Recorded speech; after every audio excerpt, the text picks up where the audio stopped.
Hello everybody, Tanya aka Gardner Gray here, and it is a fabulously beautiful day outside.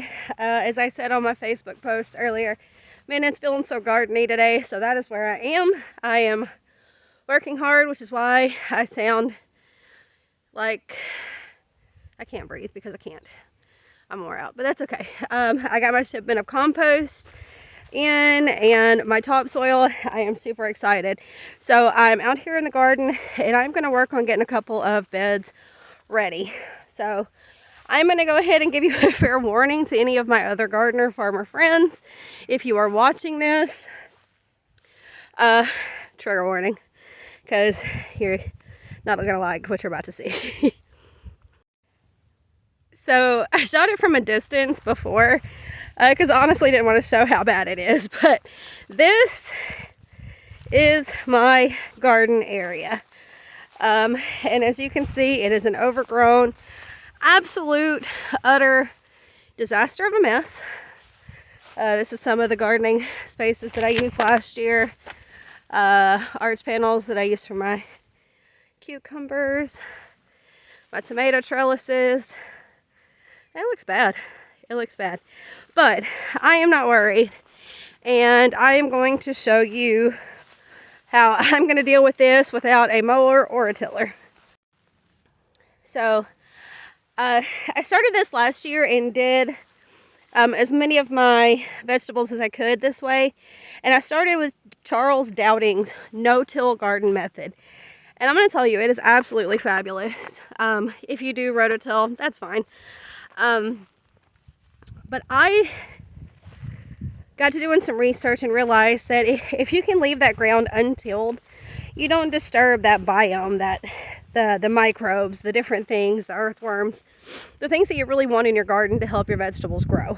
And it seems like that would be a hard thing to do. Like, if you don't till the ground, how do you plant your vegetables? So I'm going to show you what I do. So the first thing I'm going to do is I am going to gather up a whole bunch of cardboard. Now, I collected a bunch of mine from work. Trust me, this isn't anywhere near all of it. I drive my husband crazy bringing home boxes, but I'm going to gather all of this up. I'm going to remove all of the packing tape, the stickers, anything that I can, just so that I have cardboard. Also, if you do this, you want to make sure that it is like the plain cardboard and not that shiny stuff, because you want to try to eliminate chemicals and things that are going to leach into your soil. Alright, so the next thing you're going to do is you're going to lay all this cardboard out. So as you can see here, I've laid it out in a nice layer, overlap it so that you don't have any gaps for the weeds to grow through. And then I put it right on top of the tall grass, the weeds, everything, and just kind of tamp it down by walking on it. And what this is going to do is it is going to kill all of the weeds underneath without disturbing the soil. So you're not messing with any of that natural, flora that's going on in the dirt that you want. Now, in most cases, what I would do is top this off with compost. So like right here, this is one of my my no-till beds from last year. You can see where the cardboard was laid out, and then I covered it in good soil and compost right here.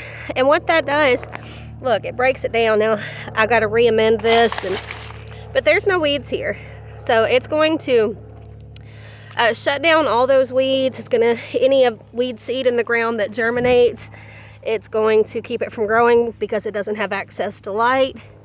And then all I'm going to do this year for this part is top it back off with a little more compost and plant straight in it.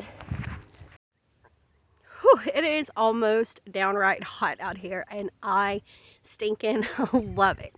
Now, for this area that I just did, I'm actually going to do something a little bit different. I'm not going to pile up compost and plant directly in this. I actually got something else. So I actually got these 100-gallon grow bags off of Amazon, and yes, I chose purple because I love bright colors. If you ever see the T-posts that are holding up any of my cattle panels, they're all spray painted. You're welcome, Mom. I know you love purple. And I'm actually going to put these over here and fill them up with some of the compost that I got. And yes, it's bag compost and soil, which I hate, but we're going to start composting this year. And then this is the mostly finished product of this particular area. I'm still going to top it off with a couple more bags of probably topsoil. It's got a lot of compost in there, but it took more than I expected, which kind of makes me sad, but that's okay. And then I've got another one that I'm going to put behind it. I've actually got 4 more. I'm going to do those. And then I've got a couple of galvanized steel raised beds this year. So pretty excited. But that is one way that I do my no-till gardening. So it's actually a really cost-effective way to do no-till or raised bed gardening. Like I said, those 100-gallon grow bags cost me about 15 bucks a piece on Amazon, which is great. I've used the smaller ones. I used them on my back porch last year. They've lasted through the weather without any problems whatsoever. They're good for drainage. You can do the same concept actually with a kiddie pool, which I'm actually going to do for my toddlers so that they can have a little kiddie garden where they can plant their own vegetables. So that'll be coming, and yeah, so that is my first steps of turning this crazy space here into the beautiful garden that I want it to be this year. So I appreciate you guys hanging out with me as always. This is Gardener Gray saying that I hope you guys all grow abundantly.